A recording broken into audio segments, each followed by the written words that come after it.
doing? Hope everyone's good. All right, another week. The usual suspects are here. Hello, everyone. Good to see you all here. Male model today. Haven't done him before. Should be interesting.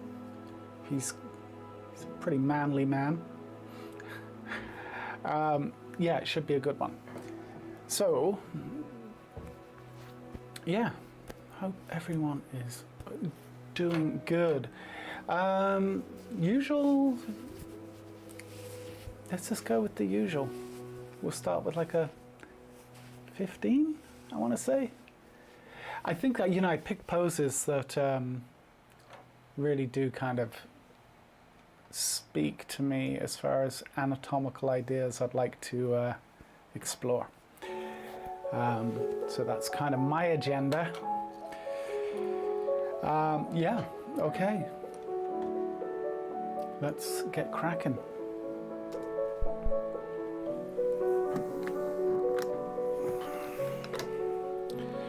Just get straight in my paper. All right.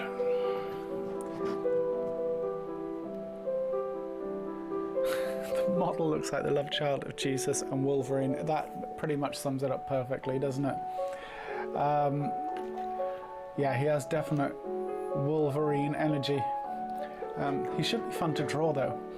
I love on this first pose, I think the thing that really struck me about this was his front left leg and that bicep that's coming towards us. Looks like it could be fun to draw. All right, I'll start the timer. Let's do this. Yeah, I'm probably going to close up on this a little bit.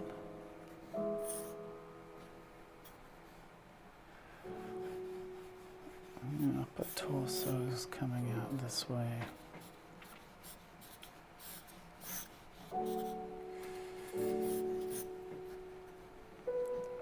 This is a really soft pencil. Hopefully that doesn't get me in trouble.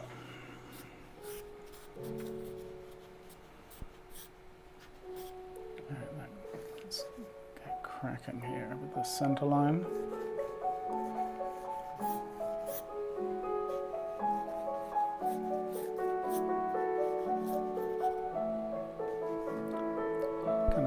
Put in a cutout for his neck somewhere in there.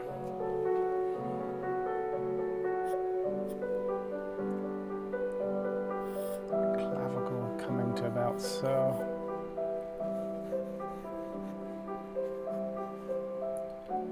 Sternum. Rib cage is sitting about here.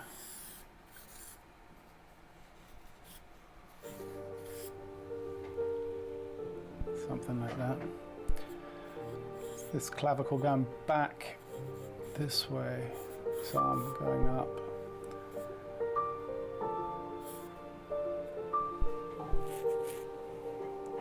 And then we got this arm. Nice foreshortening on that forearm. That should be interesting.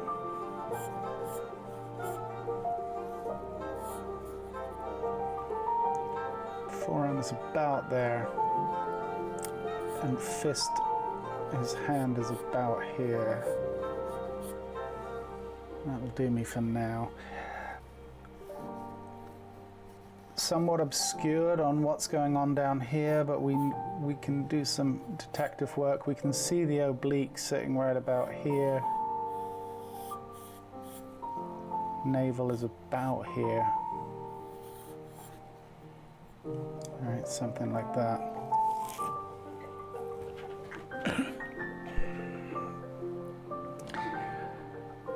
Let's find his pectoral line. So, arch of the rib cage is about here, and the pectoral is sitting about here.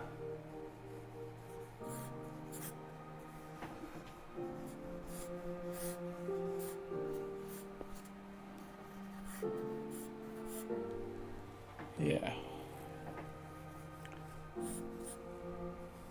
That pectoral going back this way.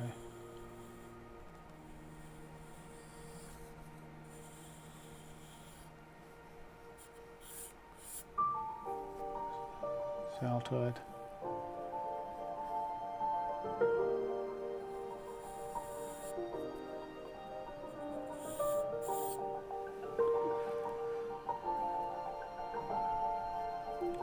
Pectoral sitting about there.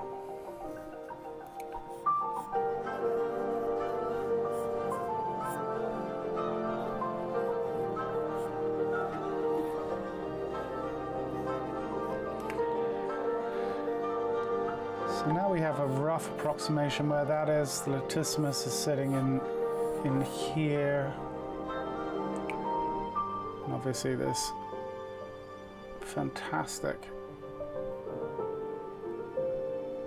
bicep, upper forearm, upper arm, sitting roughly in this area here, right? And then the foreshortened forearm sitting there.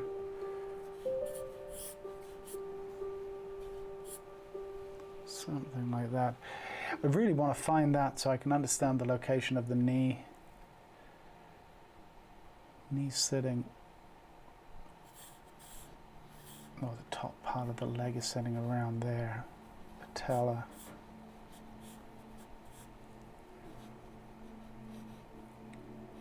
Tibia coming down this way.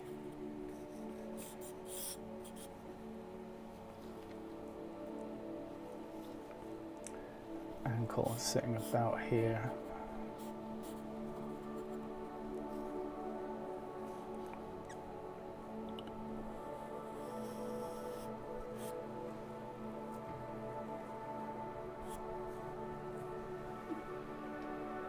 Yeah, something like that.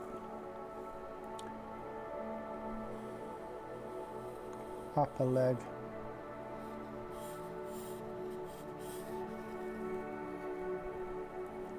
Got this great compression on this side of that outer thigh there.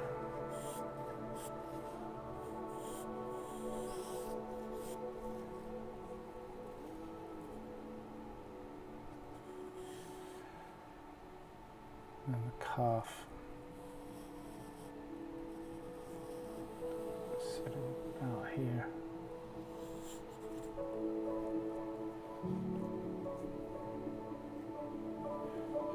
Quite a lot of compression on the calf. Obviously it's sitting up against the inside of the back side of the thigh, if you know what I mean, the upper leg. Sitting about there. This is, excuse me, this pencil is way too dirty. I need to switch it.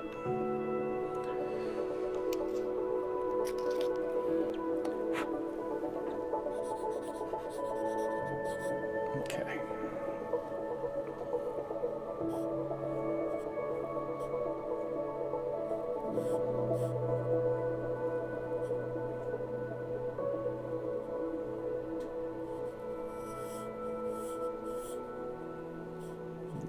Foot sitting around here.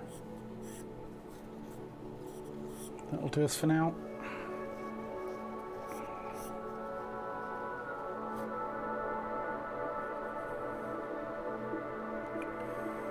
And this leg is coming down this way.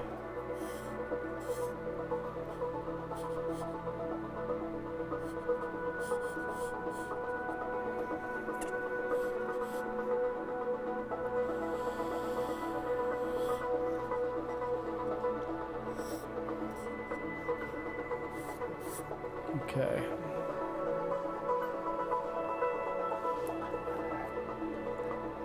Thanks, Margot. Yeah, you know, here's something. Well, I'll come to it in a different pose. Yeah, we should discuss the ankle in a bit more depth, because there's a couple of little things that we can be mindful of that can help us kind of seal the deal. Okay. That's sternocleidomastoid coming this way. And his head is about here, and the beard for the ages sitting there.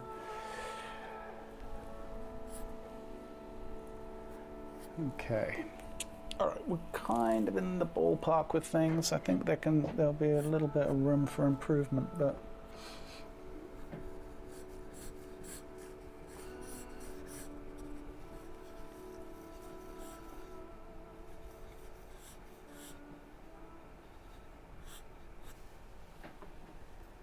okay.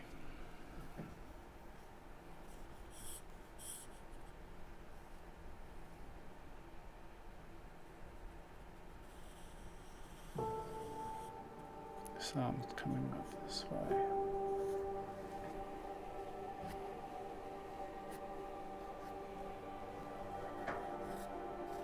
Trapezius coming down, meeting with the deltoid there.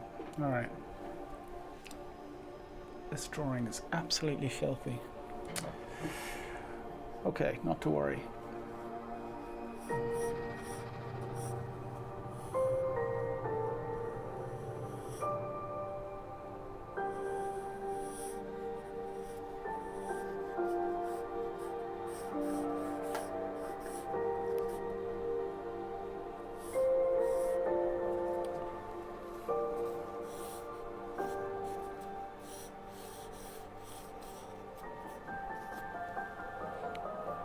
I want to start to get some clarity here.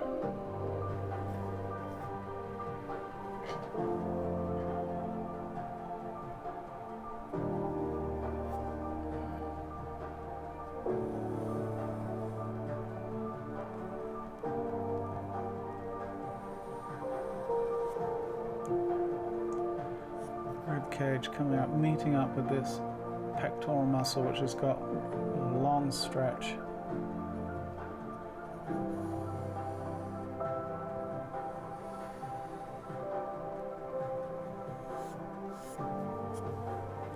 Something like that.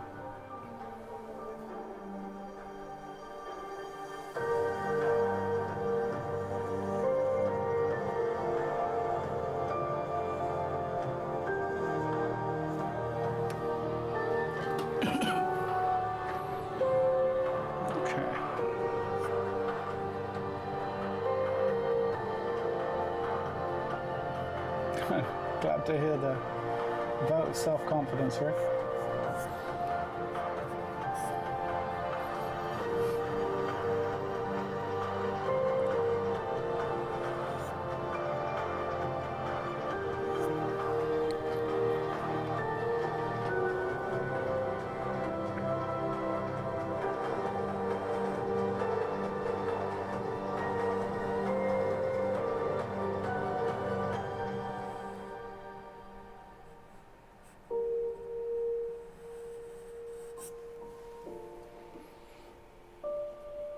Okay.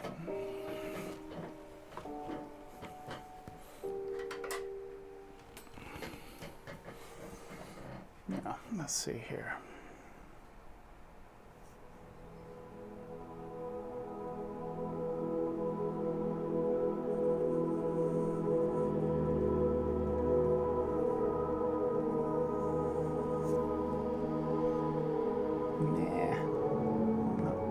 Not thrilled about that. Deltoid sitting in there.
Yeah, I'm not crazy about my measurements here.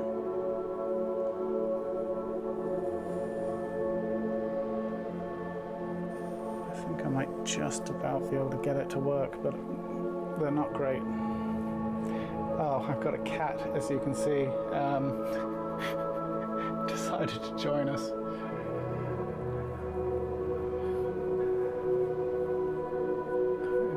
I think he's fine. Okay.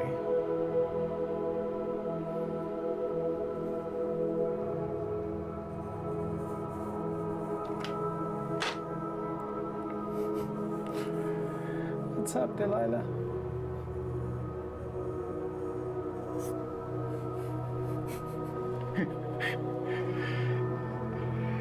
He's a little sweetie.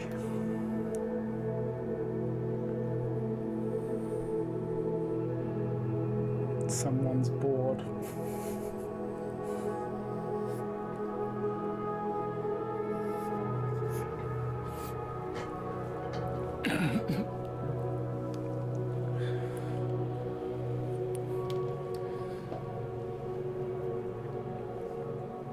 All right.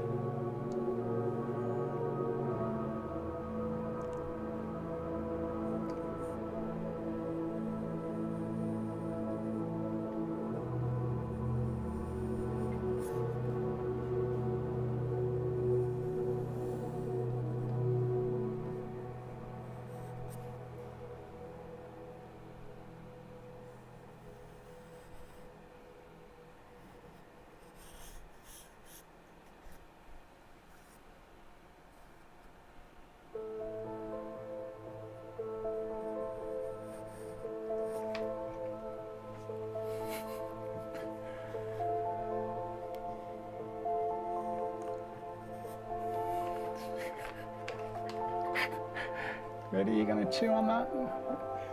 All right.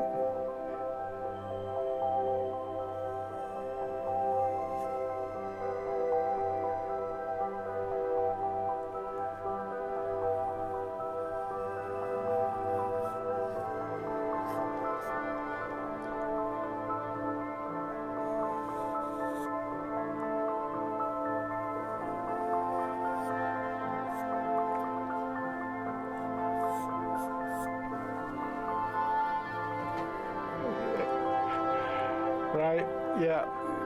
Have a cat that's internet famous. That'll get the subscribership up. Cute cat.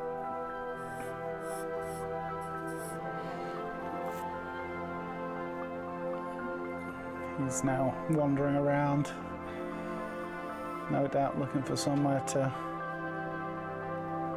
lie down and have his 15th nap of the day.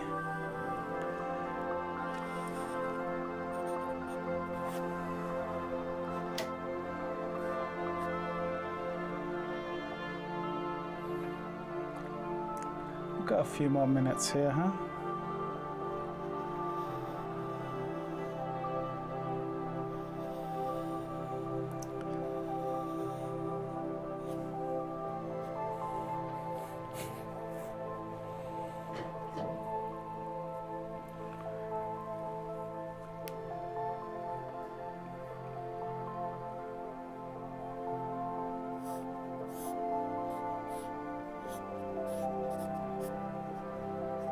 Okay, guys, trunks are sitting about here.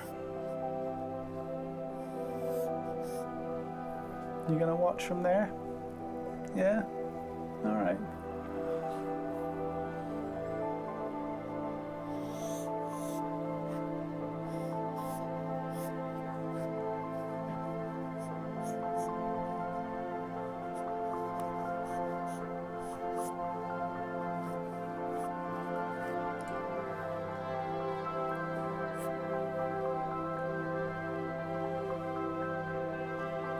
This foot is sitting on a stand. Something like that.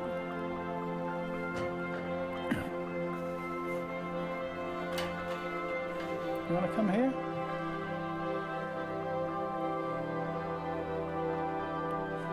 go. You're on the TV.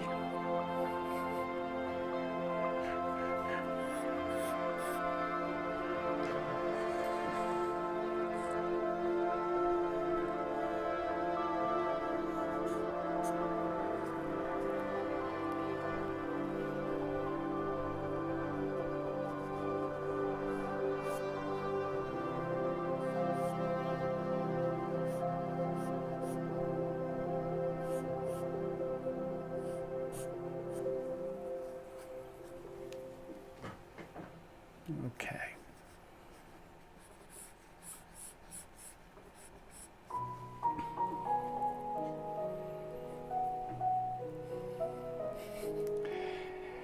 He's a sweetie,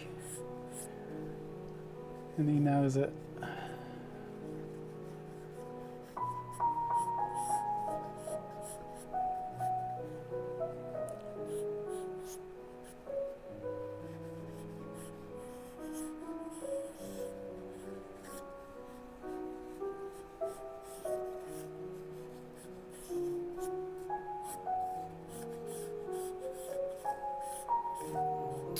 All right.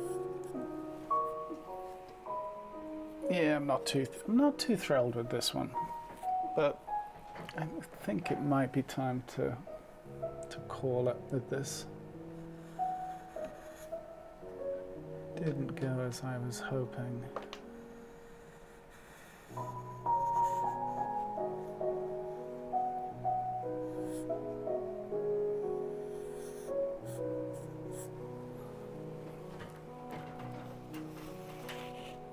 Let me move that out of your way.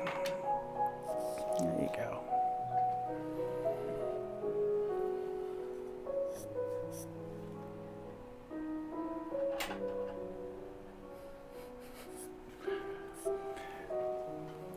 I think people would rather see you than watch me draw. We should just put you on display. Here, play with this.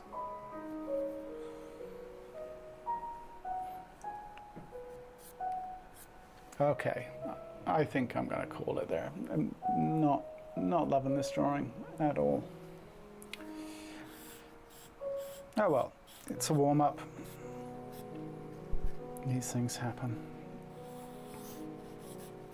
We'll move on. Yeah. Okay, let's call that one a wrap, because it's just not worth carrying on with. All right, next pose. Let's have a look here. Okay. Now, no doubt, if I put this on the ground, he will promptly get up and go sit on this drawing, which he's welcome to do.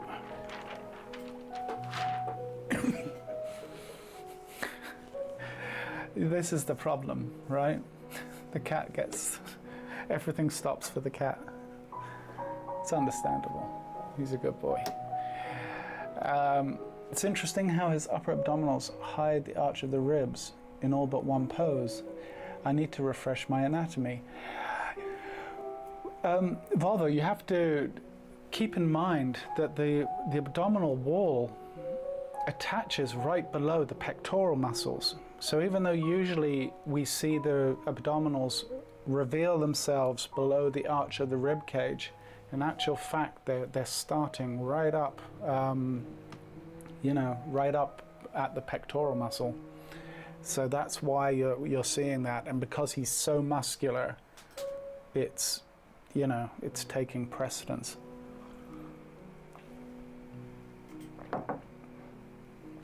Here, you want to play with that? Okay. All right, next pose.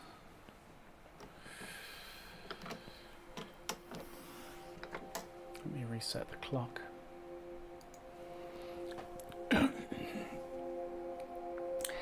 was hoping actually with these first three, even though we obviously went over on that first one, I was hoping these first two, we could kind of get through relatively quickly. I think the third pose is going to be the one that's going to take the most time. So we will aim for 15 on this next one, but you all know how that goes.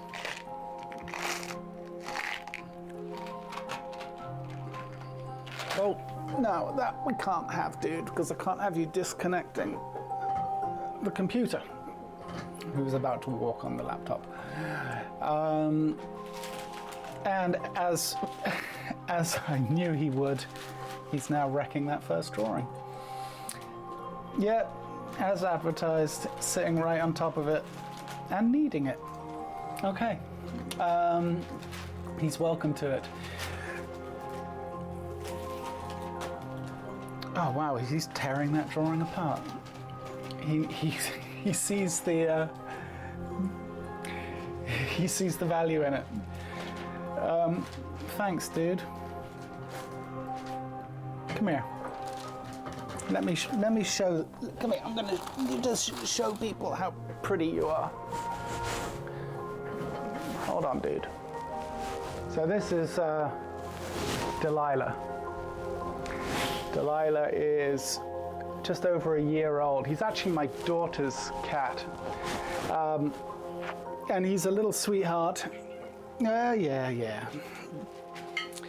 We actually, Rick, yeah, I did see your thing. We had some, I don't want to bring down the tone of the stream, but his brother, he had a brother that was living with us too, both the same age. They were born at the same time, obviously, and his brother got hit by a car about a week ago and died, unfortunately, and it was absolutely devastating.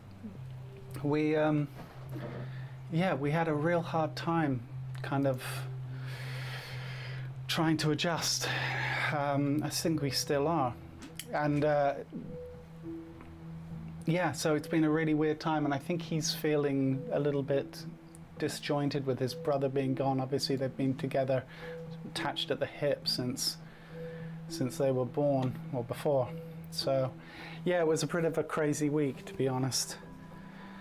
Quite, well, to say it was upsetting would be an understatement. We were all pretty devastated.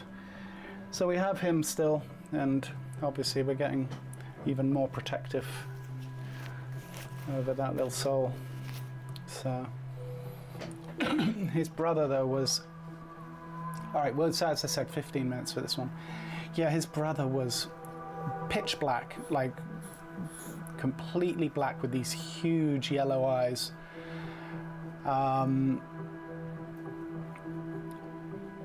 But he was manic. He was absolutely manic, like in a good way, but he was a live wire. And his brother is positively mellow in comparison. So yeah, the whole household has been kind of adjusting to this very unfortunate new reality of him being gone. And it is a huge adjustment.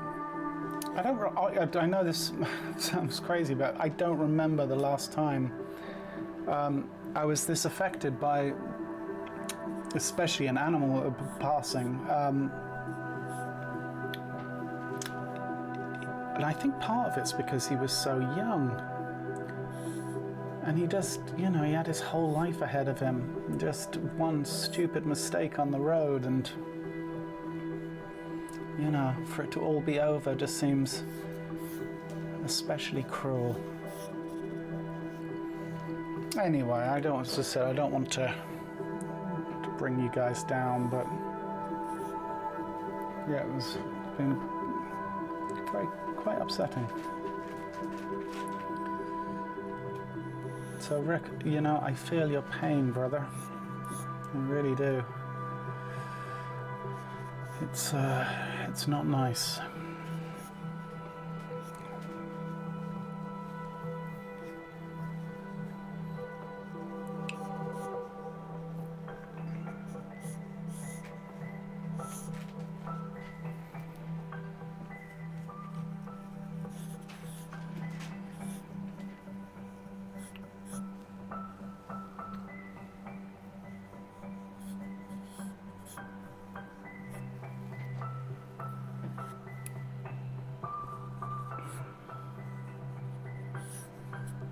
Okay.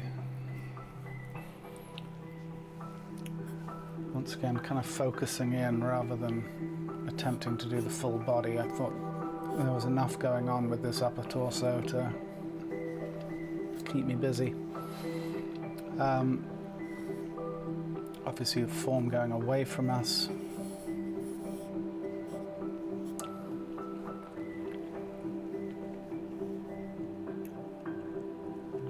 So sacrum, can't see it, but sacrum's going to be sitting about here. We get hints of it obviously from the obliques, which we can kind of see sitting in here. So actually sacrum's going to be a bit lower. Iliac crest coming down this way.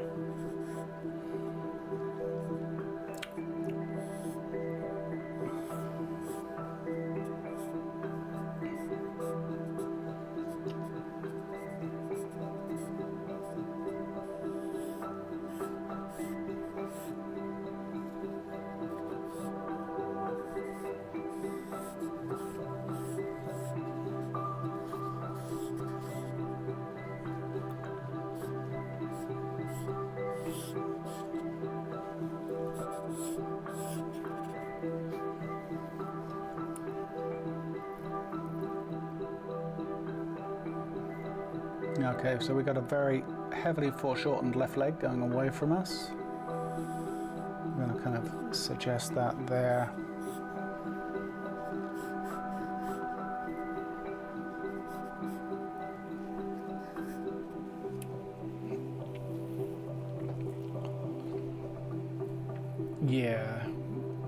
Yeah, thanks, Rick. Yeah, it's, well, look, man, as I say, you clearly just gone through the exact same thing, so.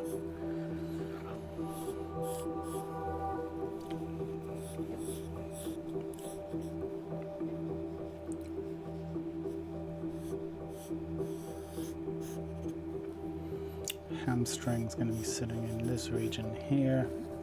So we're just plotting right now. Scapular is, it's about right. There's a scapula is actually, or sorry, trapezius is up here. We can't see the occipital ridge, but if we could, we would just get a peek of it there. Trapezius kind of going behind the mass here, and then revealing itself again. Now, trapezius, we get a hint of it. You can see where the light is catching right here, in this region here. That's the trapezius coming down, the mass of it sitting in here kind of thing. The other side, there's more tension, there's other muscles that are contracted as well because of this arm going back, so it's not quite as clear, but you get the idea. Yeah, you can kind of see the scapular, the edge of the latissimus scapula there, then the latissimus kind of coming down this way and then meeting up with the oblique that's sitting in there. Something like that.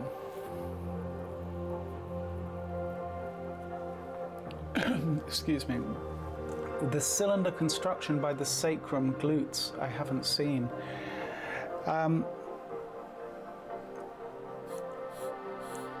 You mean you haven't seen it before? You haven't seen me demonstrate it in this drawing?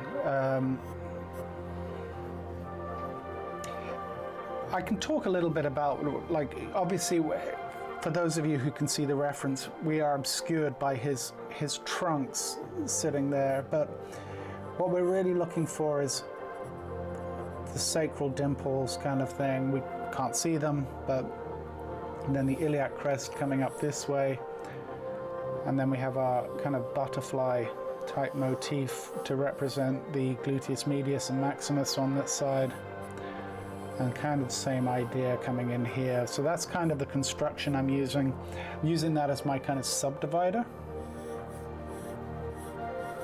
If that makes sense.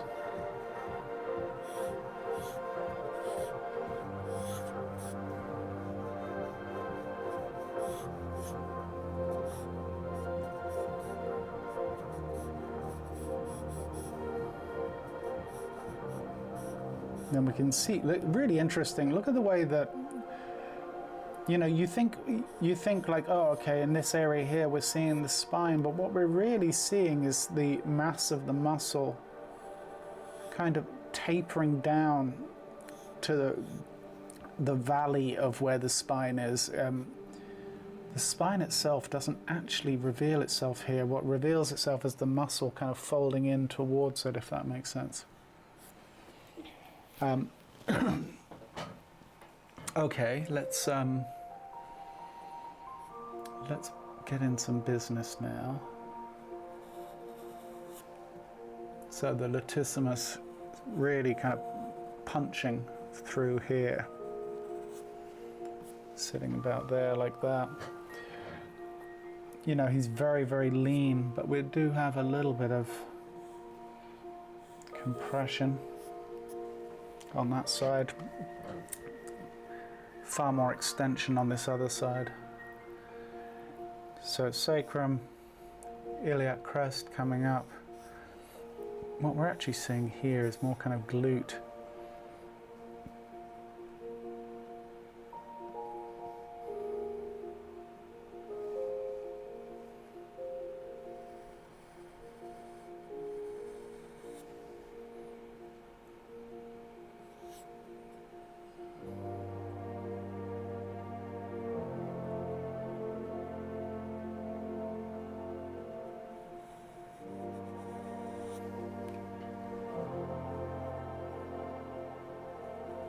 Rib cage coming up. But we're also dealing with the angle and the transition of the latissimus in there. It's kind of an odd angle that we're looking at that from.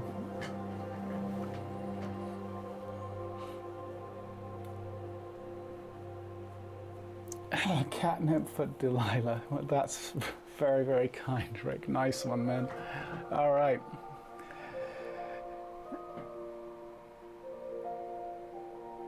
I'll get him. We have this thing in England called Dreamies. It's a cat treat. I swear it's, I don't know what they put in that stuff, but the cats are obsessed. It's probably really bad for them, but they love it. I can't figure out the left glute. Is it pulling towards, I think you mean leg, or hanging? Well, the gluteus is going to be, right, we've got the iliotibial tract on the side of the leg here, right, and the tensor fasciae latae and the gluteus kind of meet up and they pull down kind of this way with the iliotibial tract. But then we have the mass of the quadricep kind of sitting in this region too. It is tricky. It doesn't help that, but it's really kind of pulling. This whole area is really kind of pulling towards. Here, yeah, you'll see. Hopefully, as I draw. I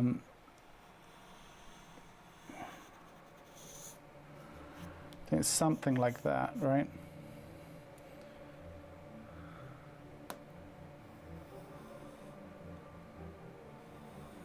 And we've got the foreshortened leg here. Got the tension from the hamstring there.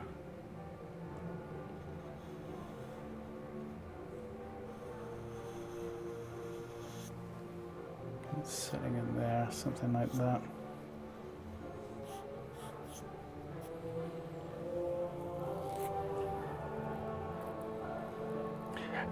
Be careful rendering that left hand. Mine does not look like a hand.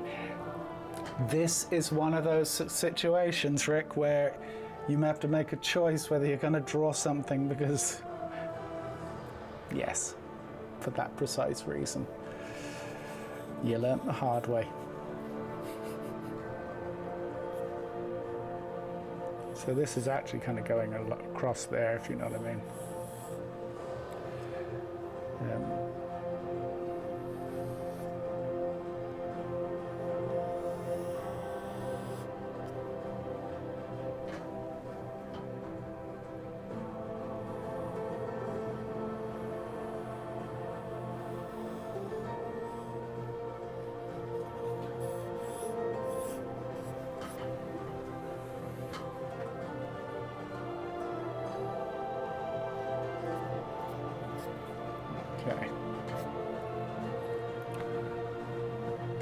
Yeah, I definitely will take your caution to heart and probably not draw that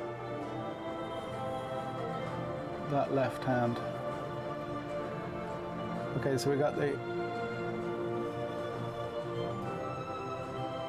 trapezius kind of doing that.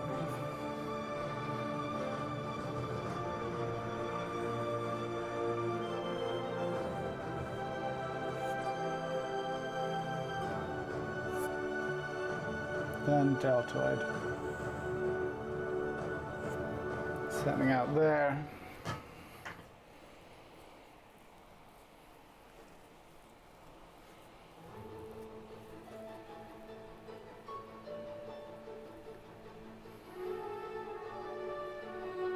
Yeah, I hear you, Volvo. Hey, Chris.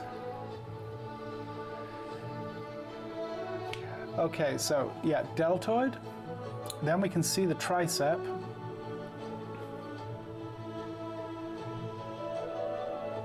Kind of coming up this way. Down. And then meeting up with the elbow about there. And we can actually see, just very lightly, you can see where the tricep is split. There's two heads to the tricep.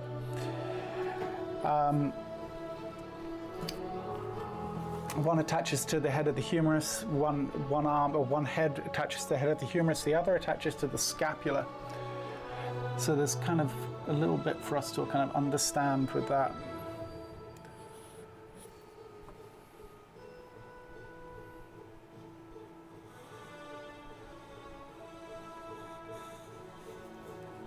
So we got this head here, and then the head on the other side there.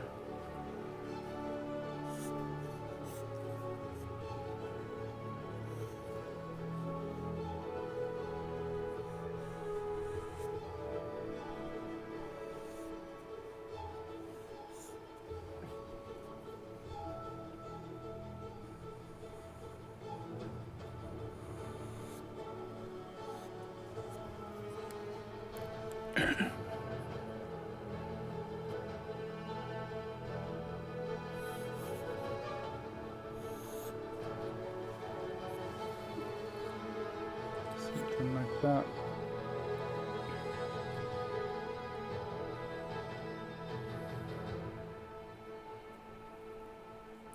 I wonder if anyone's ever got a tattoo that's like a muscle diagram. That would be very cool. It would until you moved, if that makes sense. Yeah, and it would, yeah, because I don't know how successful it would be, because the muscles change shape so dramatically whether they're extended or under tension. To get a tattoo to conform to that as a concept, I think would be really difficult.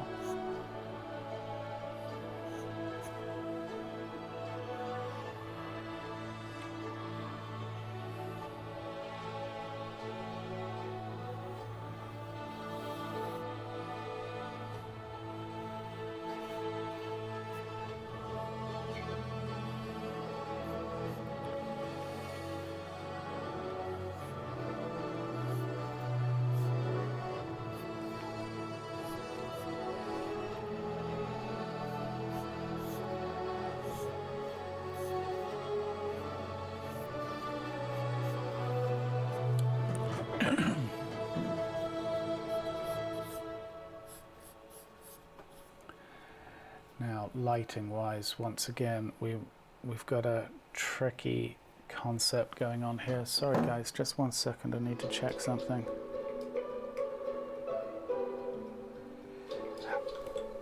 Apologies folks, I need to go open the front door for my daughter. I have it all locked up. I'll be right back. If I can get this off. Okay. Right back.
nice. All right.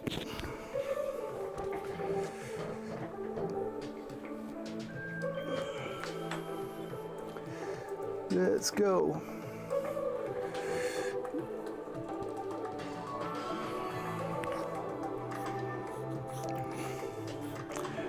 Okay, so question is, what do we want to do here? Lighting is kind of tricky.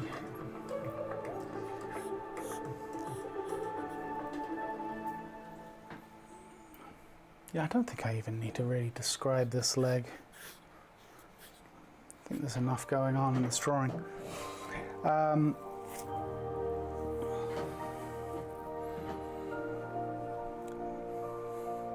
I think it's one of those cases of needing kind of conceptual light.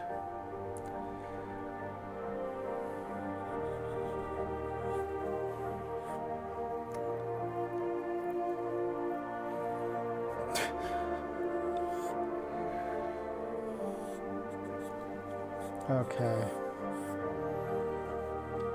So let's see, if we're going to do conceptual light on this, what's that going to look like?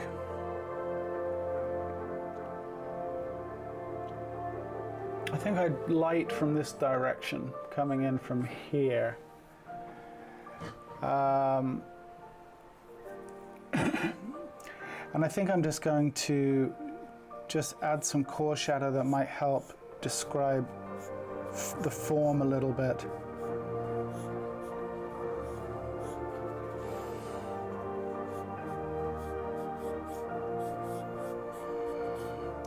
So this would be in tone, this would be lit, but this side would be in tone in here, right? Because the form is turned. So this would be in shadow, this in light, and then in shadow.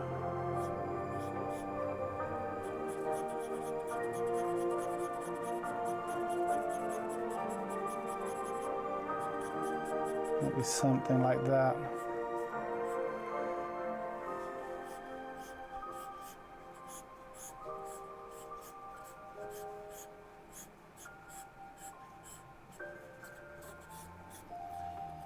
And then as we come down here, could probably afford to put most of this into tone.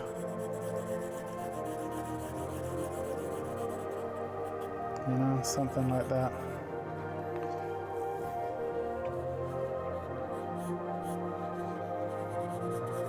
Tone.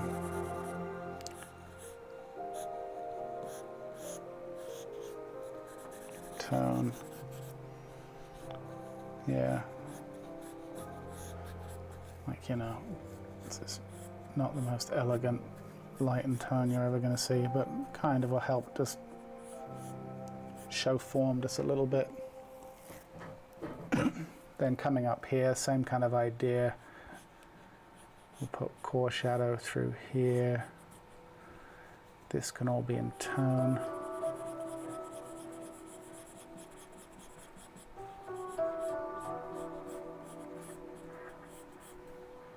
Tone under here.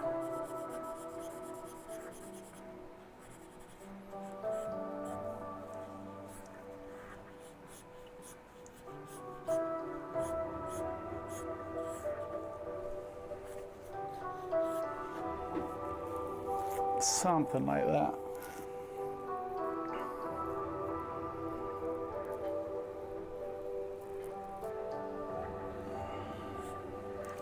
All right, a little blend I think will help, and then we'll call it on this one, I think. So.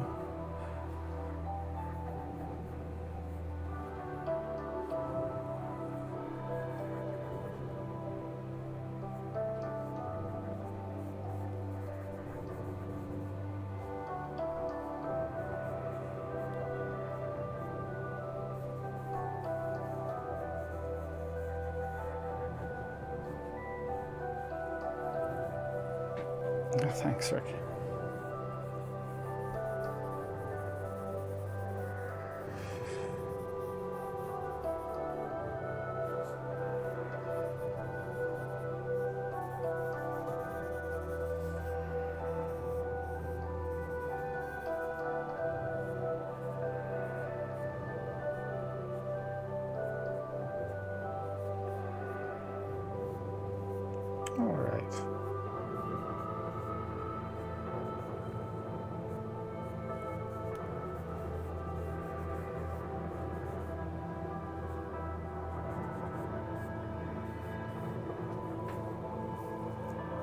Cool.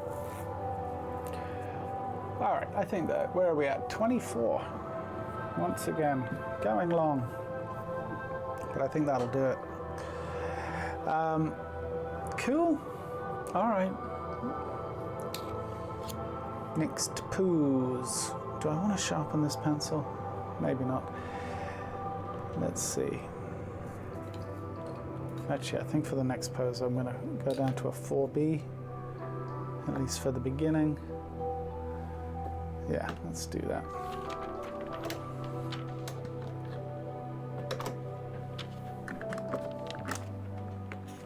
Thank you. Cool. All right, we'll keep that one away from the cat. Next pose. Although the cat's mama is home, so I won't see him again now for a while.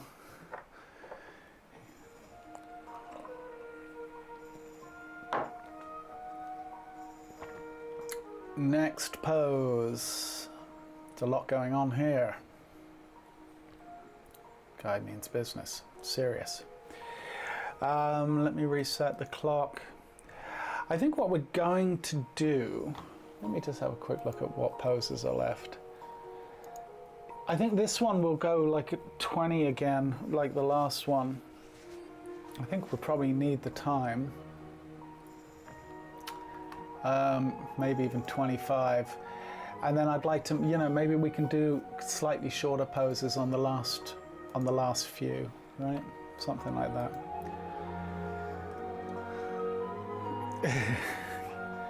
Yeah, well, he absolutely destroyed that first drawing, but it was the right thing to do. They are funny though, aren't they? Like, just anything square, they have to sit on it. Like, it's just inevitable. Like, I don't know what it is about square objects and their need to do that. Okay, let's get cracking on this one. Now, once again, I'm probably going to focus on certain things. I don't know if I'm going to try and give equal time to everything, because I think there are certain things that are just worth spending more time on than others.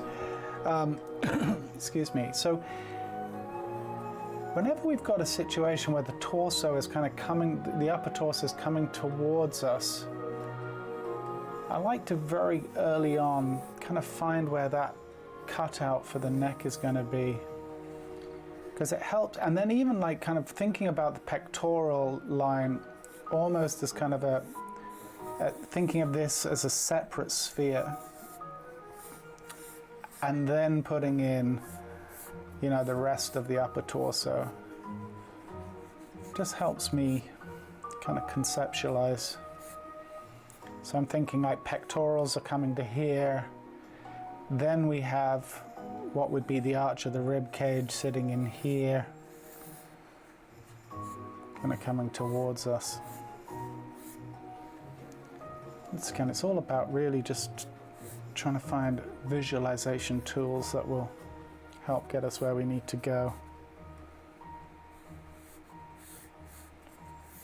Torso is doing something roughly, very roughly, like that.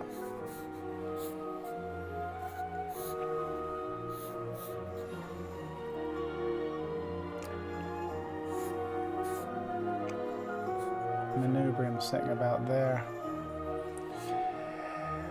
His right arm is higher than his left arm, and the clavicle is higher too. Clavicle's kind of going up to here, right? And we can almost kind of see where that acromion process is there. You almost get this kind of triangular effect from the shoulder girdle, right? Scapula back here, acromion process, and the collarbone, clavicle coming down this way. Same on this side. All right, this music isn't nearly dramatic enough for a pose like this. Should be drawing like flowers to that one. I think maybe they've all gone in this direction. maybe a bit better. Same type of idea. So I like to think of this whole area kind of in these terms: scapula, acromion process, clavicle, like that wishbone system that we were talking about before. It helps give dimension and depth to the top of the form. Okay, coming down, yeah, that pectoral muscle sitting about here. Deltoid. This arm is coming down this way.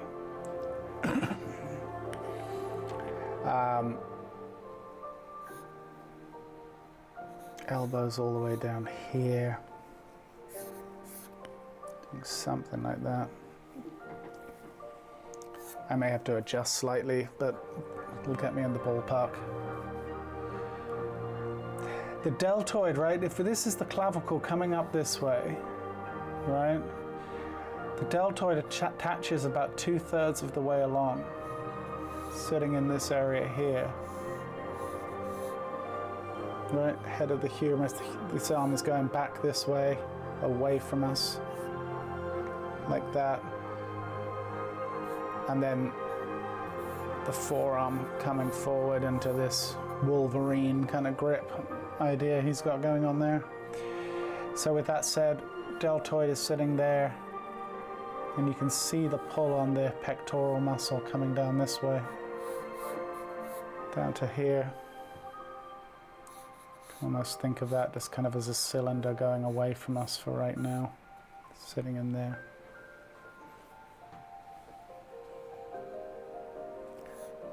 And the latissimus sitting in here, meeting up with the rib cage and the oblique. And because of the foreshortening and that, the oblique is kind of sitting in this area here. You can see the serratus kind of interlocking with the rib cage coming down this way. Just hint at it there for now.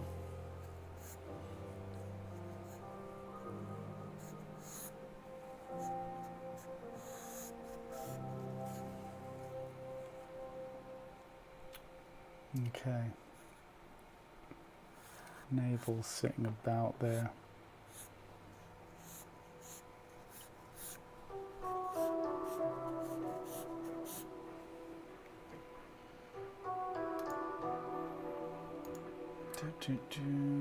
Let's see.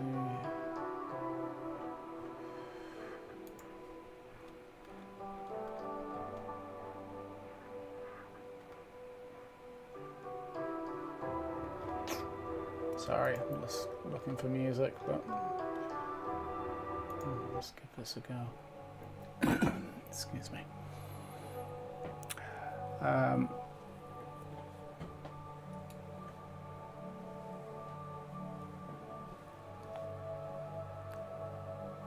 Yeah, right.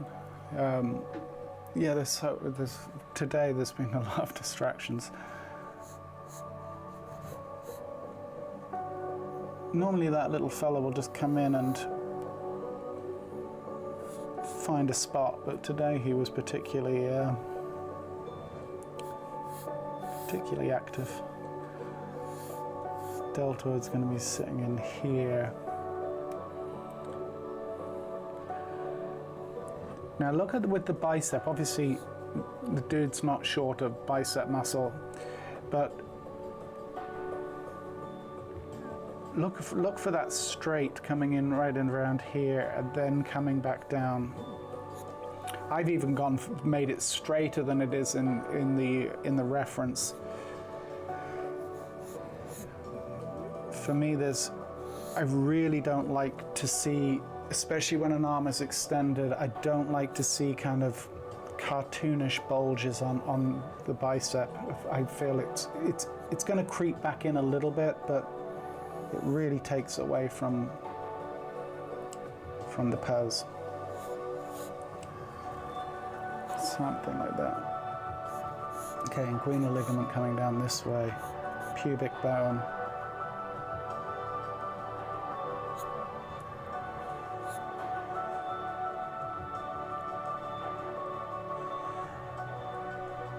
Yeah, my measurement's a little bit off here. There's that leg coming out this way. I'll fix it. Something like that. Not really too concerned about that though. This is the leg that interests me, this one that's more foreshortened.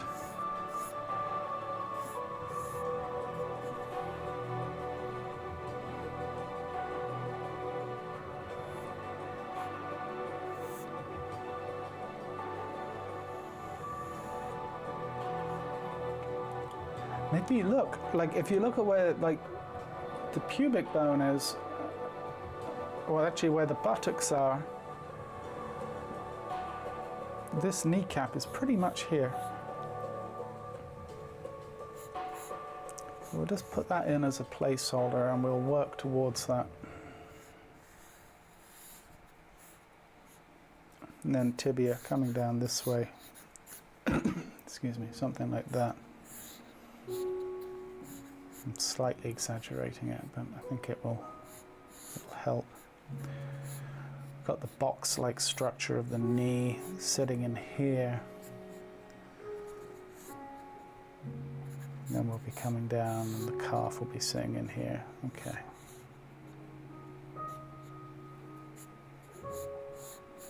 Tibia will be sitting in somewhere in there.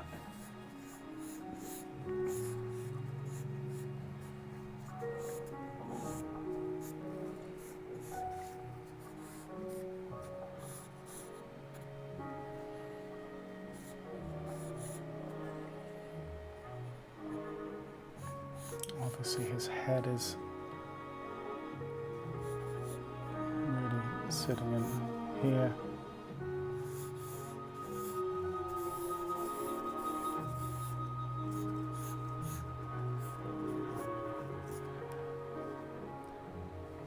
His eye line is, he's really looking down.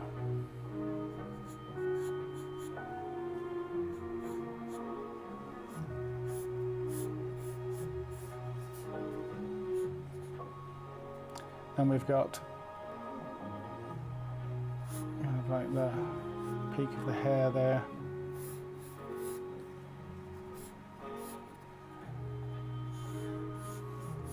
Don't shortchange the amount of the top of his head we can see there. It's tempting to want to make it smaller than it is. It's doing something like that.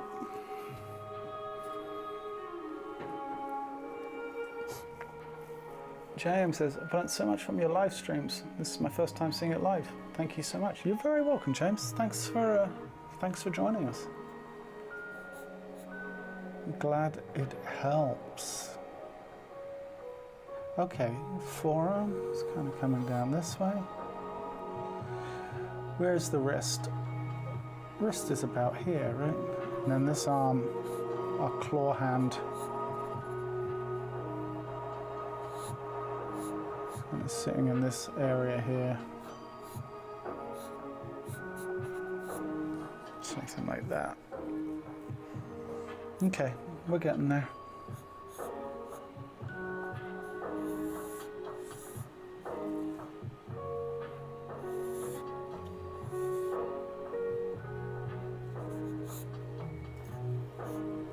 And the heel of that foot sitting under here.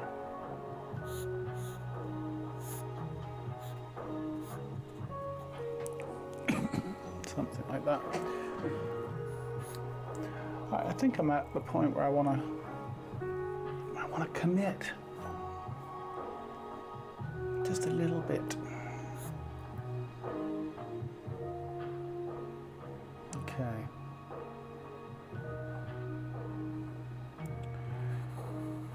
Oblique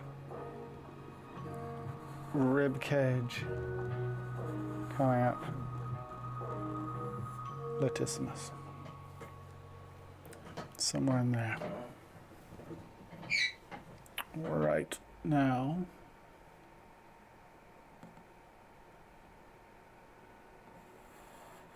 pectoral.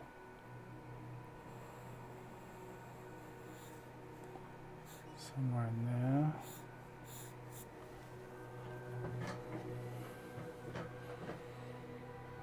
Bicep.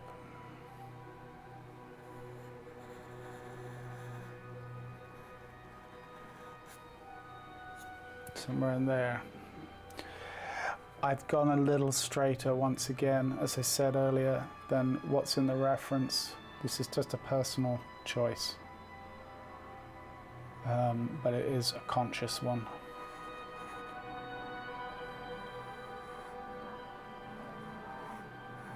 Trapezius sitting in there.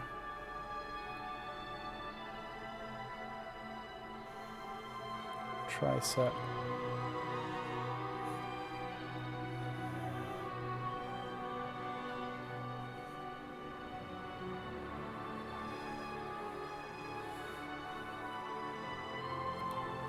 In there.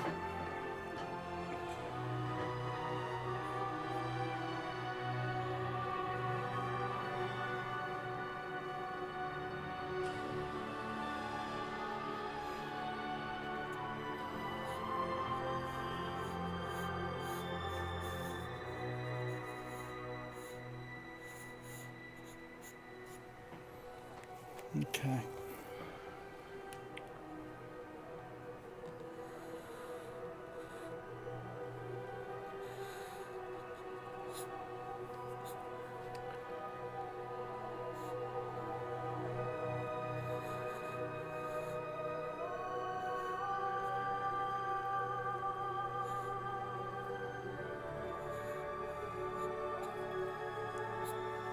Okay.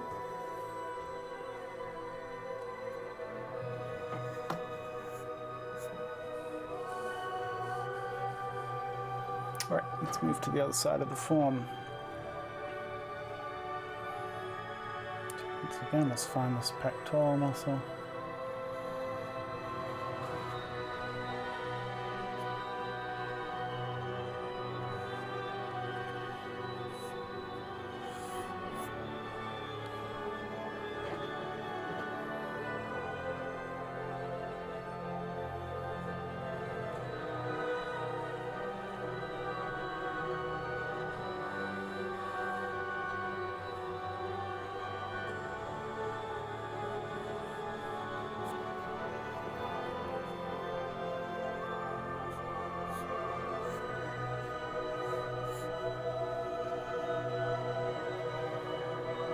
Across the form here.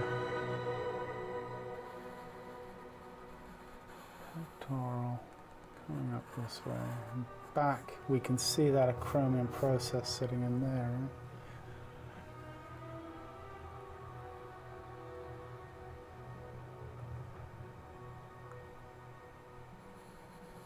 right? Tricep.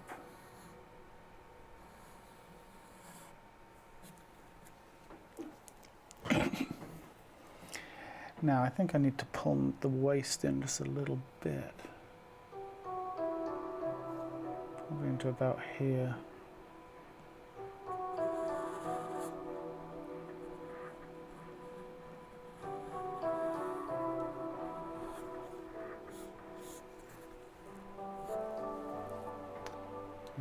What's happened to the music? Okay.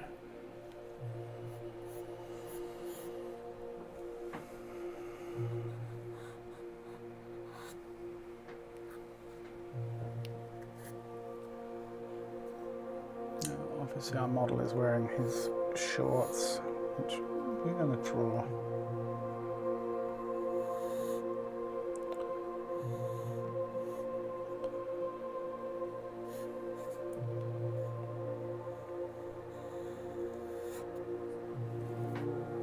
Okay.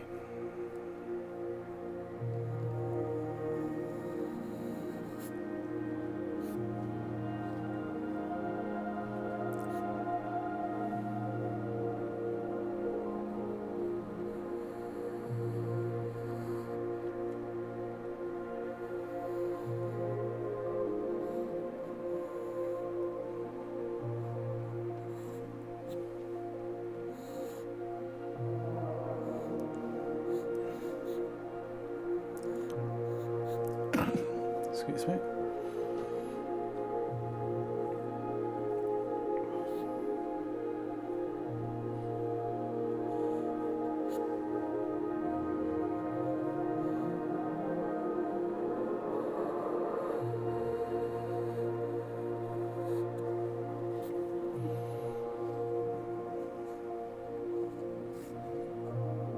Brachioradialis, you can see it starting up here, right?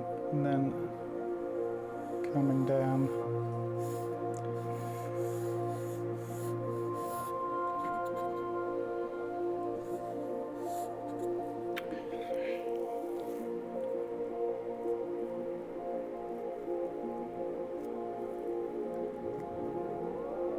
Rick says, I just noticed that a lot can be learned by watching Richard East draws, how much he looks at the reference versus how much he executes.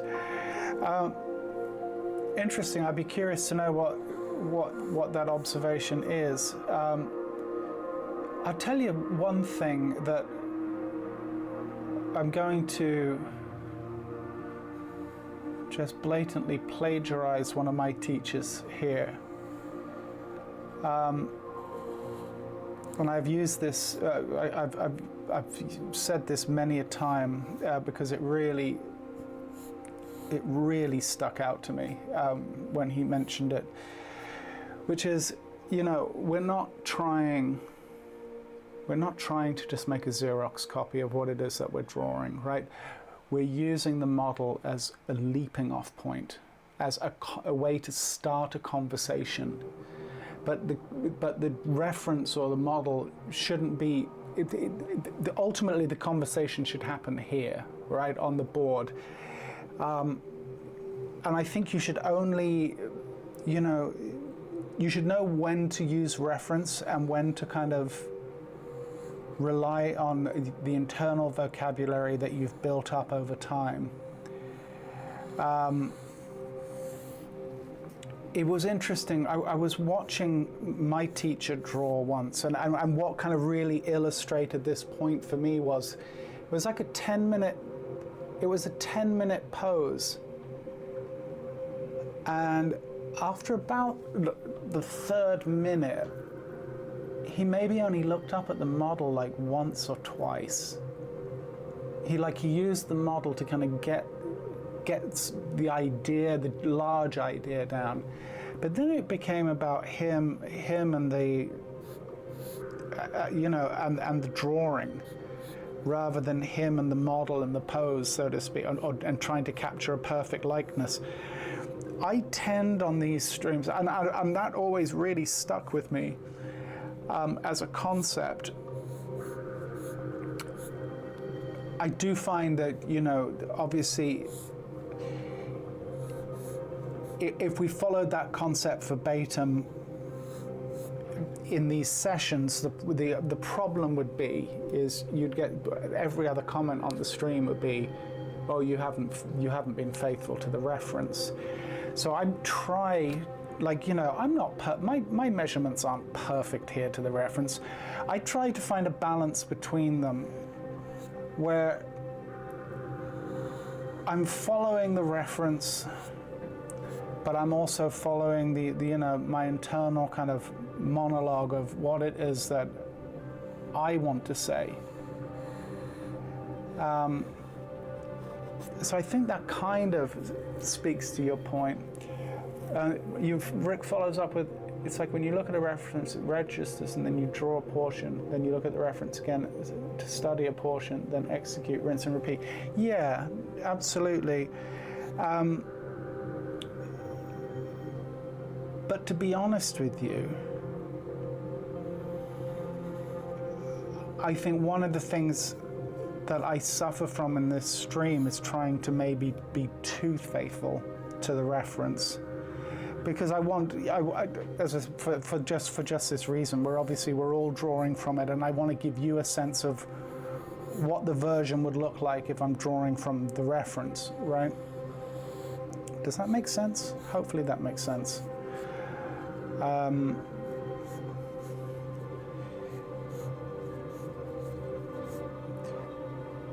you just have to remind yourself, you know, no one is looking. I would much rather make a creative choice that was not accurate to the reference, but made for a better aesthetical choice. Because you have to remember, people are simply not going to be looking at your drawing with the photo of the reference next to them. They're going to be looking at your drawing based on the merits of the drawing that's in front of them. Not how accurate you were to the reference. It's one of the reasons I always kind of lament at the fact that, you know, I have to put the reference up for some of these streams, or, you know, when I draw time-lapse drawings up, whatever, and I have to put the reference up, inevitably there's a comment that goes, oh, well, you know, some comment to the effect of, you didn't capture what was going on in the reference. And I always want to respond with, well, you've missed the entire point.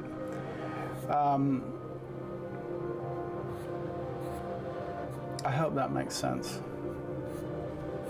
because I think it's a very important lesson to take away.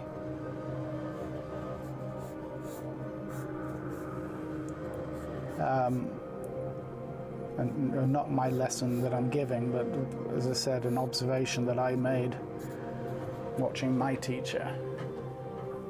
Always stuck with me.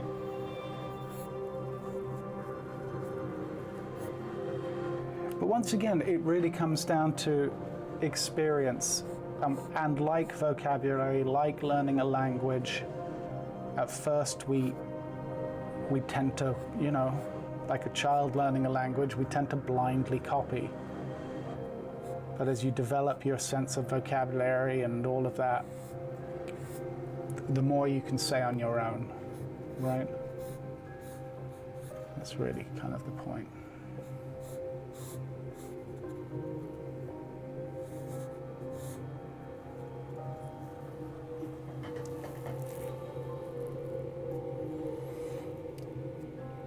How are you doing so far? Asked Constantaneous. You tell me, Constantaneous. I'm doing all right, thanks. The drawing has been a little bit iffy, but you know, not terrible, not great. First pose was really brutal. Second pose kind of was slightly redeeming, but we're back to having to ask ourselves a lot of questions about what we're doing with our life here.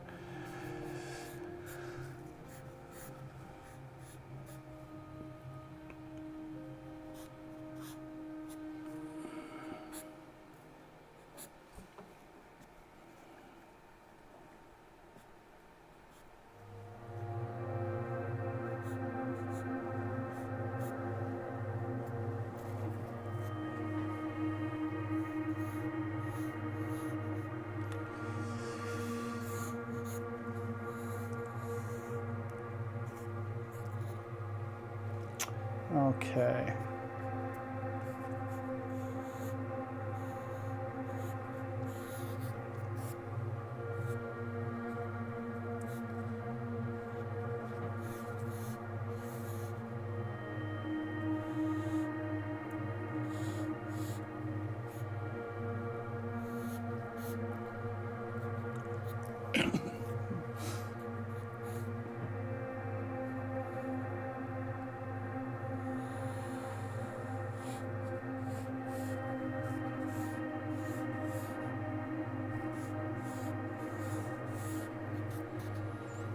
Where are we at? 27 minutes.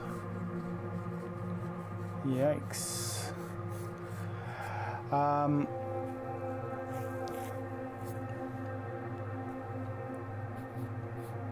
I think we'll go a couple more minutes, but we should probably wrap this one up, huh?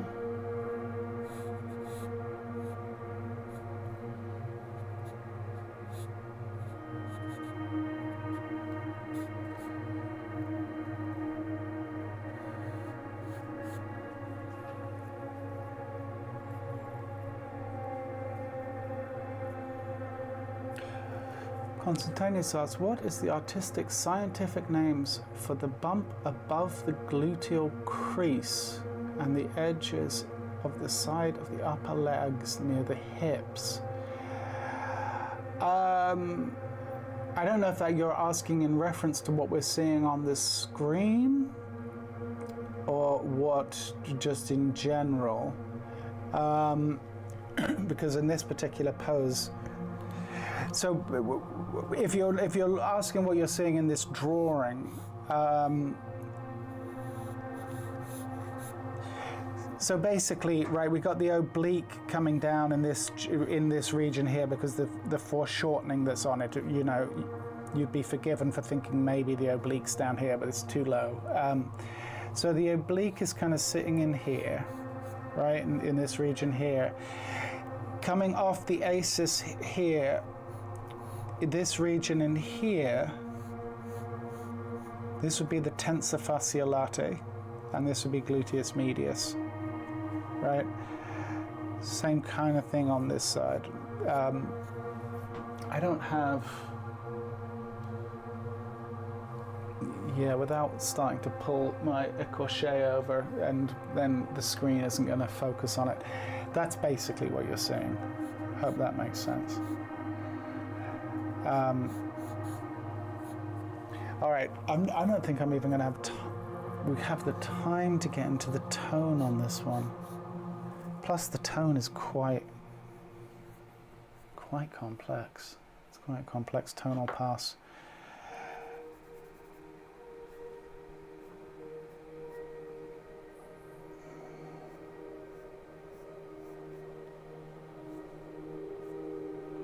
But we can round the form a little bit, if you know what I mean. Just here and there. Just hopefully give the illusion of a little bit more volume than we have right now. But not get into a full tonal experience.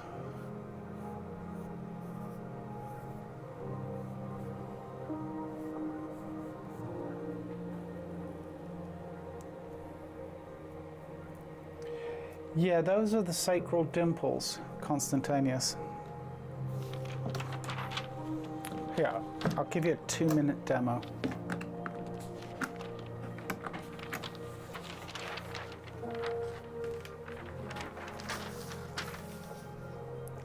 Excuse me. Let me do this with this pencil. Okay, just real quick. Back of the human, above the butt, they resemble two bump spots. Yes, the sacrum and the sacral dimples. All right.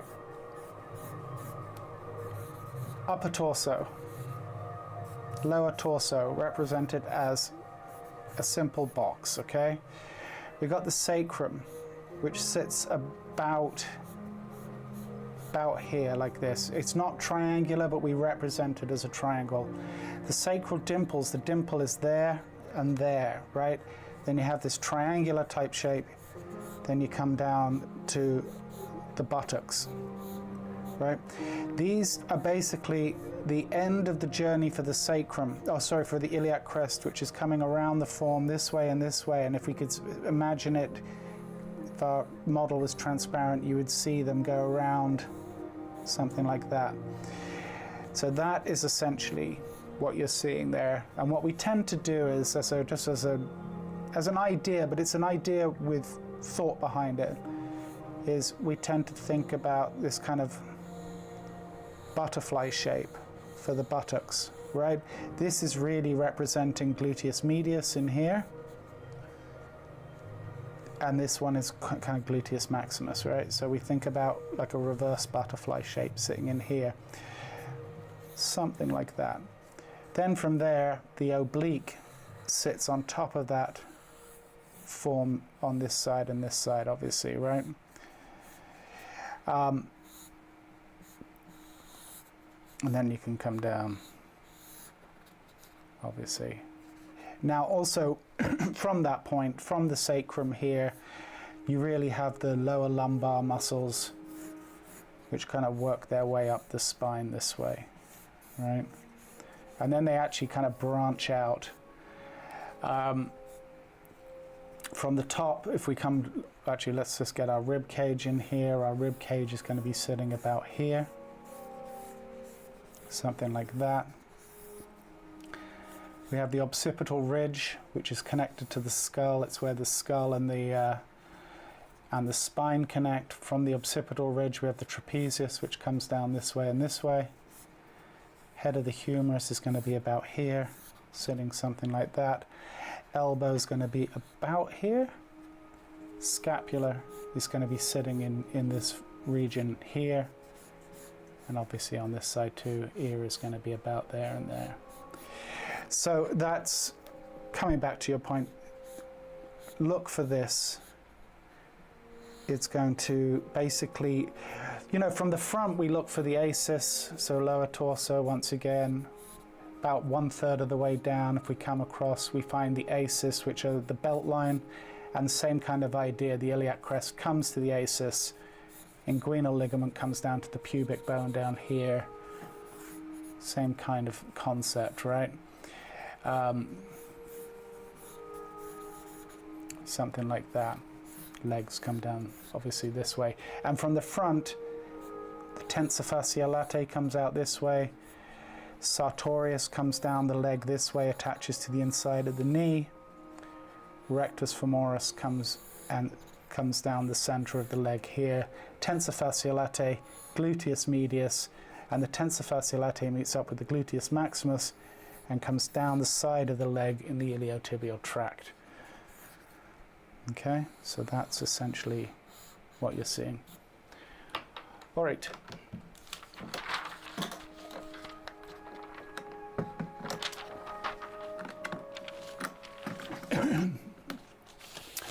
All right, we've got about 30 minutes. And we have, what, 3 poses left. Let's see the next pose. All right, well, let's start drawing, and we'll see how much time we end up spending on this. Let's plan on, like, I'm tempted to say, like, a 15, or maybe a 10 and a couple of 7s. Let's do that.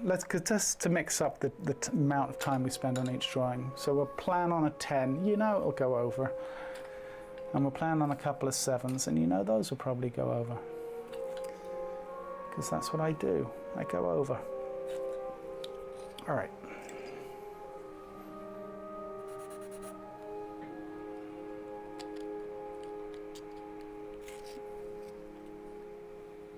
Cool.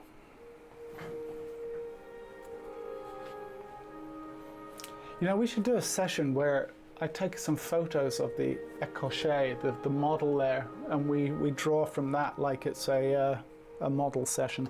I think it would be really useful, because you can obviously, the anatomy is just so clear.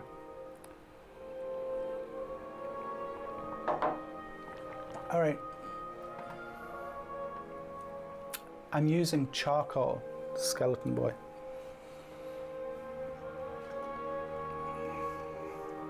(6B) General's charcoal. For that demo, that was different. That was Faber-Castell pit charcoal. Don't really use that pencil though. Although I don't know why not. Let's have a look at it. Oh, come on, let's live a little. Let's use it for this drawing.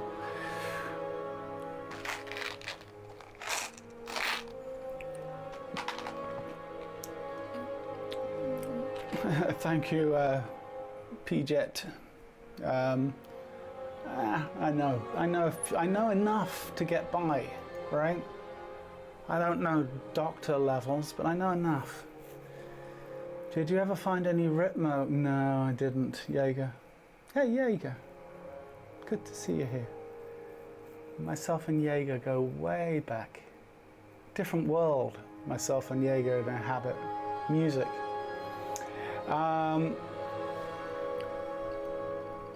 Okay. Which we both still inhabit, in fairness. But yeah, anyway. That's a whole nother kettle of fish. 10 minutes.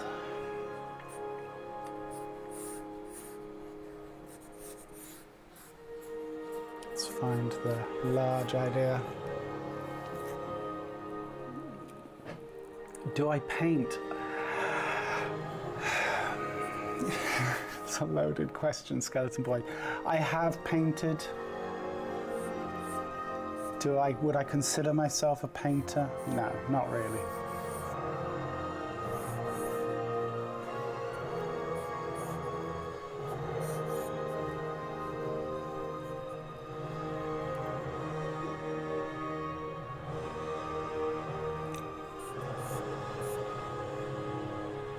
I should paint. I should paint more. But you know how it is. Oh, there's some dramatic music going on.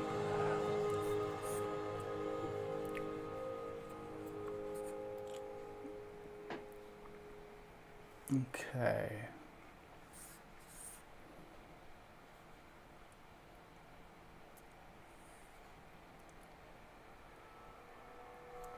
Knee's about here, right? This left leg, it's pretty foreshortened coming towards us.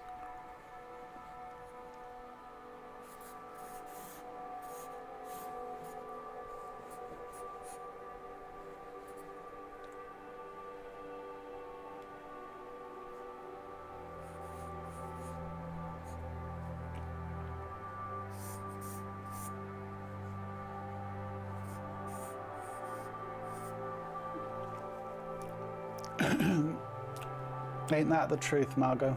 There is not enough hours. I have way too many hobbies already. Not that, in many ways, I would consider this a hobby. It's a little bit more than a hobby. But yeah. The thing is, you know, like, I love the idea of being a painter and, you know, really getting into it and working in oil and all of that. And I've done a little bit, tiny bit. But I've other things in my life, one being music, where there is only so many hours in the day and I have to make choices about what I'm going to focus my time on. And those things tend to take precedence. So, because they are all time consuming.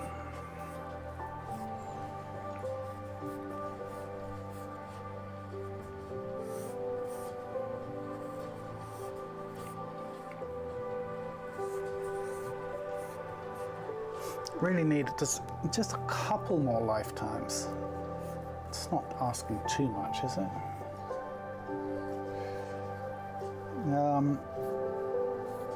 Yeah, that would be nice. Just enough time to learn those things as well.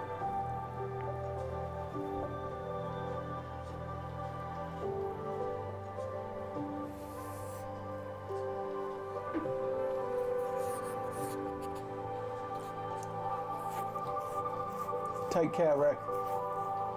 Thank you for the kind words. Appreciate it. Yeah, man, go ride your bike. That sounds like a marvelous idea.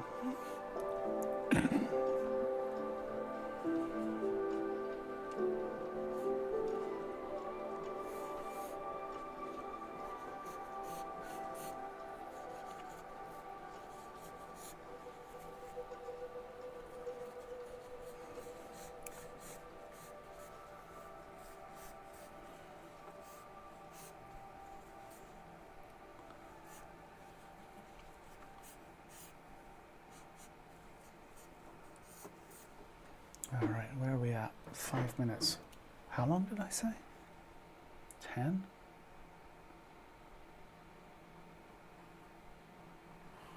All right, let's see what we can do.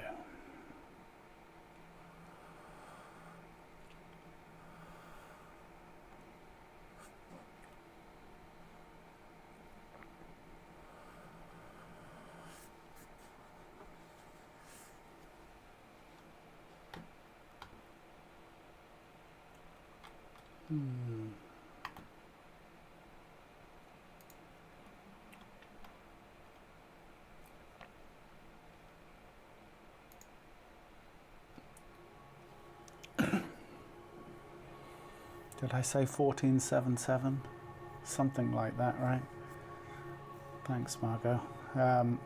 Yeah, well, let's see how we do. Oh, I think this pencil's done. Heard a snap. Yeah, all right, you're out. That was short-lived. That one's not gonna work. No. All right, we're back to this guy.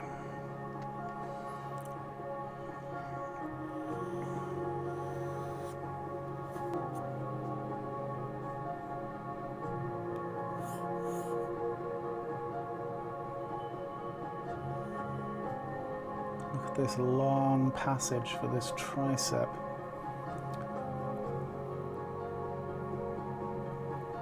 Where's the high point? It's about there.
Okay, so we can see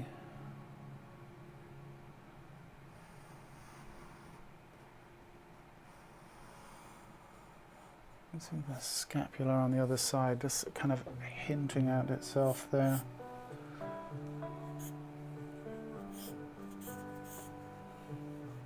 His head is actually kind of in the wrong place, slightly.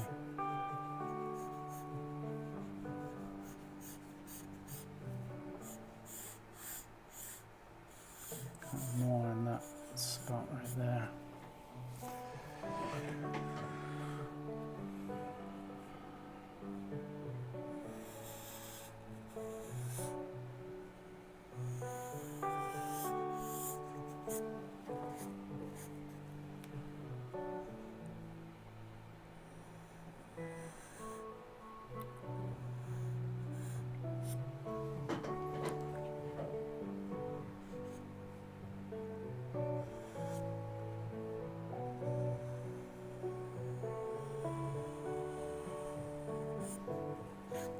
Something like that.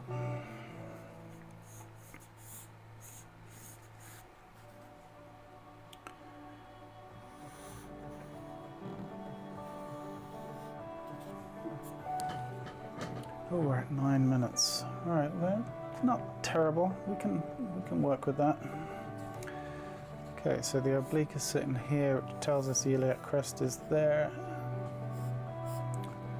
So we're good. That's sitting about there, right?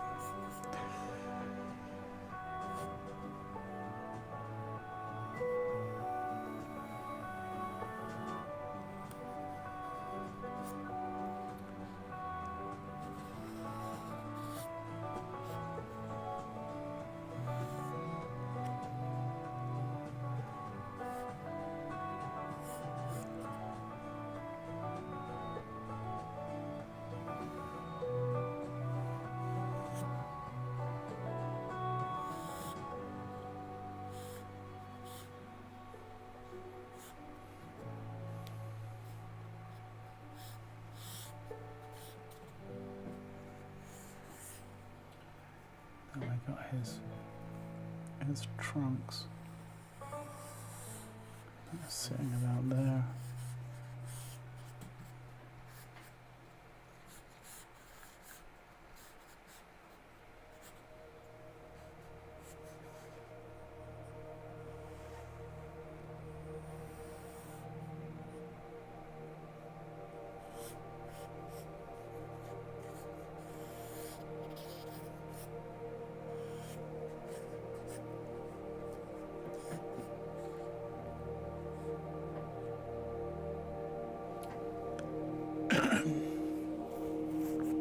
ME says, any chance of getting the refs posted a day early?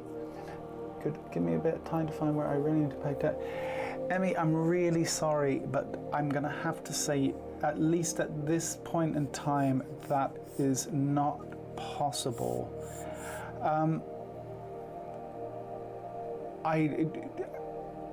I just don't have time. Or I put it this way, I'm not saying it couldn't ever happen, but it's certainly not something I would want to say yes to and then not be able to deliver. It's just going to be, it's going to be too tricky for me to be able to schedule that, or certainly to commit to that as a concept.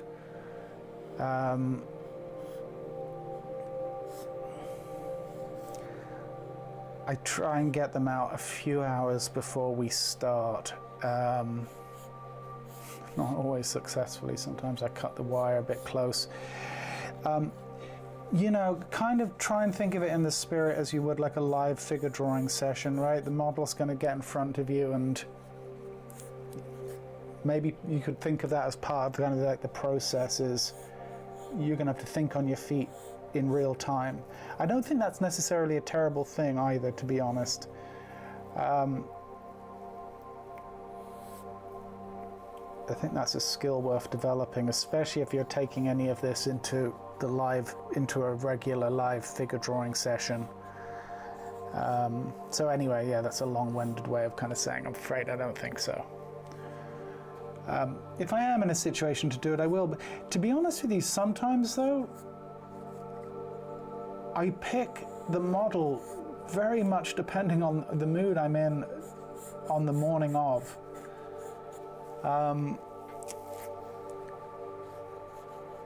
And I don't want to pick something the day before and then live to regret it the day of because I'm not in the mood to draw that particular subject. Although that could also, I could use that exact same philosophy I just gave you, of just being prepared to draw what's in front of me. But yeah, I don't think it's possible.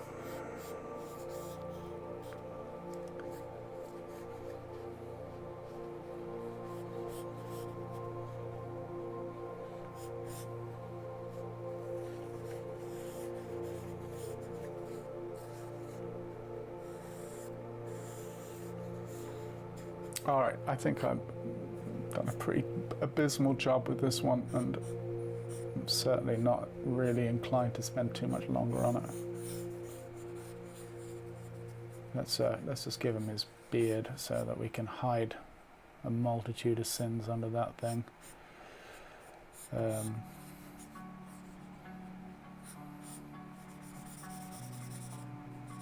we go.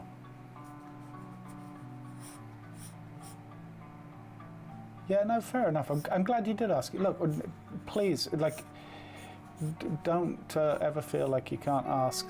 The worst that's going to happen is I'm going to say I can't do it. All right.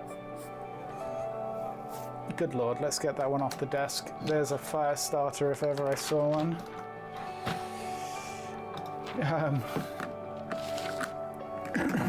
Honestly, it's weird. I feel like I can really sense from my drawing when I'm starting to lose steam. So with that said, we have 2 5s, and then we're going to tie a bow around this session for today. All right, 5 minutes. Let's do this.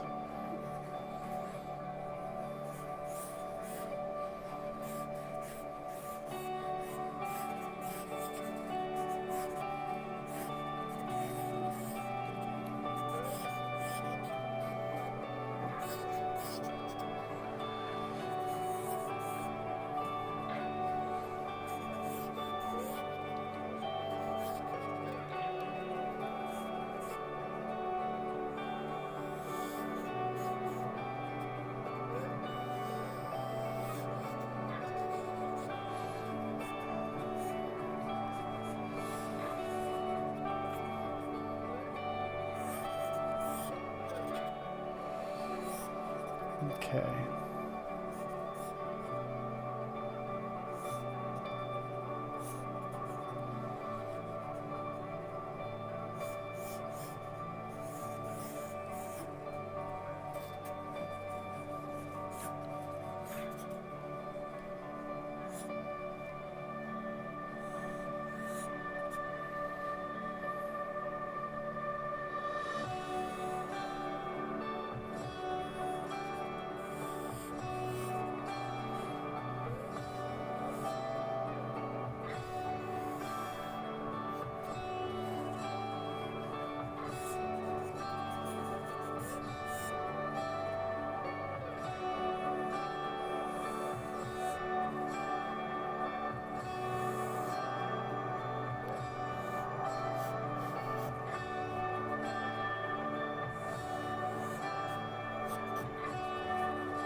Okay. 3 minutes. All right.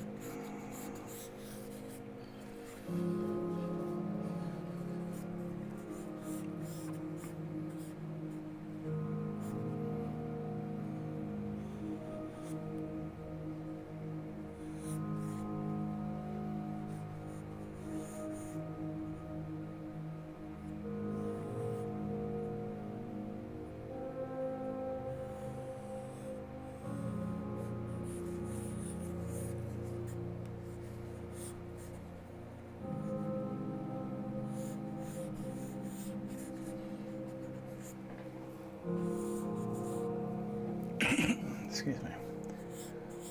Okay.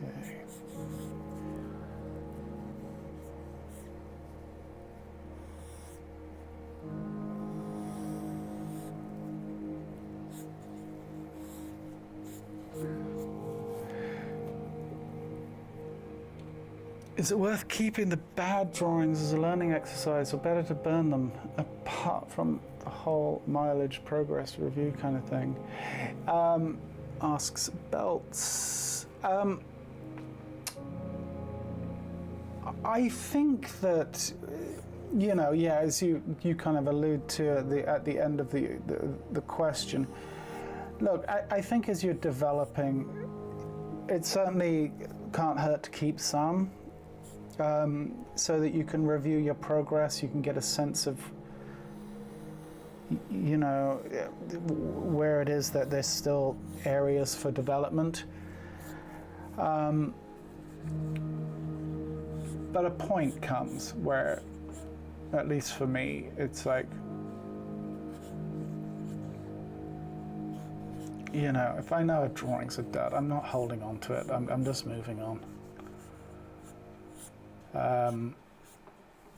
I think it kind of depends really on what it is that you want to. It certainly can't hurt, I guess, to keep them. I also think one thing I will say is it's easy to be hasty in your judgment. You don't want to burn a drawing that in hindsight wasn't actually a bad drawing. You just weren't feeling it at the time.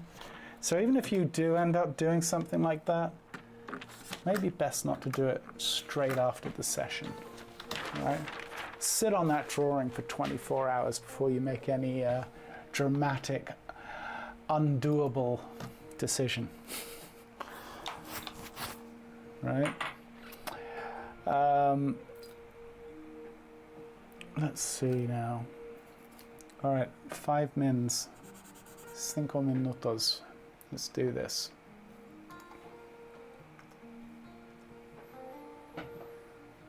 Yes, left-hander, Dragos. I'm a lefty. Although I feel like drawing is pretty much the only thing I do left-handed. I play right-handed musical instruments. I kick a football with my right foot.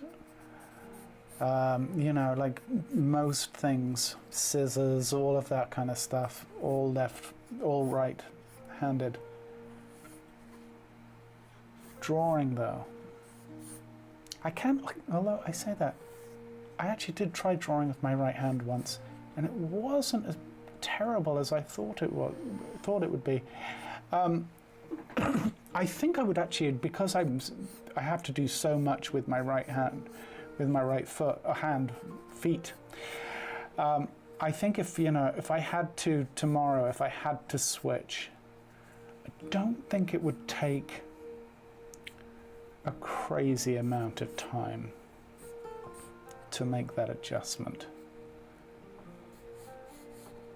It's one of the things being a left-hander in a right-handed world is you tend to have to be quite ambidextrous. I think you have to be more ambidextrous than a right-hander obviously has to be, because everything's set up for right-handers.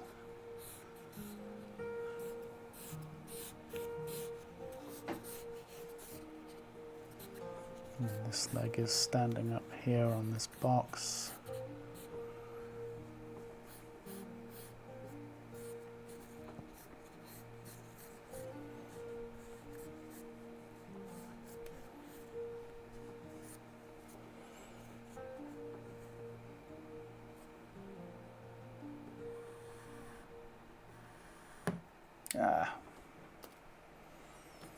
All right, we're cutting it down to the last couple of pencils here.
Yeah, that's a good idea, Constantinius. Repetition.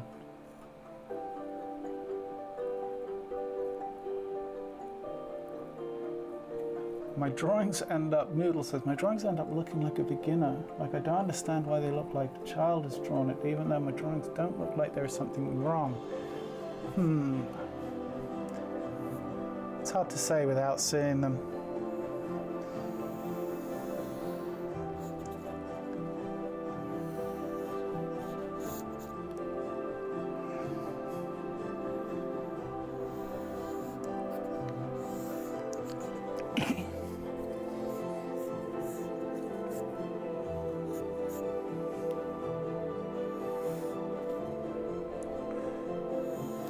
I've drawn this box way too high. And the foot is about there. So this is down here. Okay, something like that. Well, it's safe to say, you know, these last couple of drawings I've managed to butcher them quite handily, so.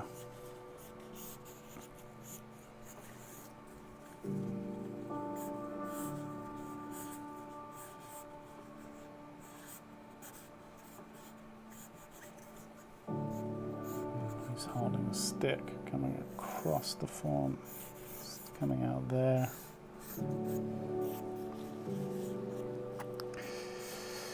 And there's our 5. Not a moment too soon. Kind of, as I said, I hate to say it, but I kind of felt the steam going just about 20 minutes ago. But hopefully you guys didn't, and you were able to do what needed to get done. Yeah, meh. It's another one for the fire. I personally don't do everything left-handed. I personally do everything left-handed other than using a computer mouse. Interesting. I really have a lot less dexterity with my right part of my body. But I wouldn't see myself not being capable to switch. Yeah, like even my mouse is right-handed. Just everything. Just drawing. First time here, Ennio. Welcome, Ennio. Unfortunately, you have arrived literally at the end of the stream, but do not fear. There will be plenty more streams. Our regular schedule is obviously Mondays and Thursdays, and then we also pepper in some unscheduled daily practices, which tend to be shorter, about maybe an hour. So yeah. So for those, I would say, you know, at the risk of sounding like a YouTuber, if you hit the notification button, you'll know when I'm coming. I normally will, about 3 hours before the stream, I'll put up, for the dailies, I'll put up and give you a heads up. But for the regular schedule, as I said, Mondays and Thursdays starting at 5 o'clock GMT. And then the others tend to be around the same time, but the random days. And for the others, for the daily practices, the reference will be on the screen, okay? So you can see just exactly how badly I'm drawing the image. But guys, thanks for coming along. We'll do this again very, very soon. If you wouldn't mind hitting the like button on your way out the door, it's much appreciated. It does, apparently it helps. Still some debate on that. But yeah, we'll be back. In the meantime, keep practicing. For you members, go post your drawings on Discord. I don't comment all the time, but I like to see what you guys are up to. It gives me a sense of, it even can help sometimes kind of give me a sense of what kind of poses to pick for you folks. And also members, if there's something, if there's a particular model that you would like to draw that we've drawn in the past, let me know. You may not recall, but if you do, you know, I'm always happy to revisit a model that we've already done. With that said, I guess the only other thing is, you know, for those of you who are just finding out about all this, there's lots of videos over on my channel, instructional videos, where I do deeper dives into anatomy or even just the overall process in general. I think my figure drawing fundamentals video is relatively popular, so you might enjoy that. So, folks, with all of that said, I'm going to go before I continue to ramble.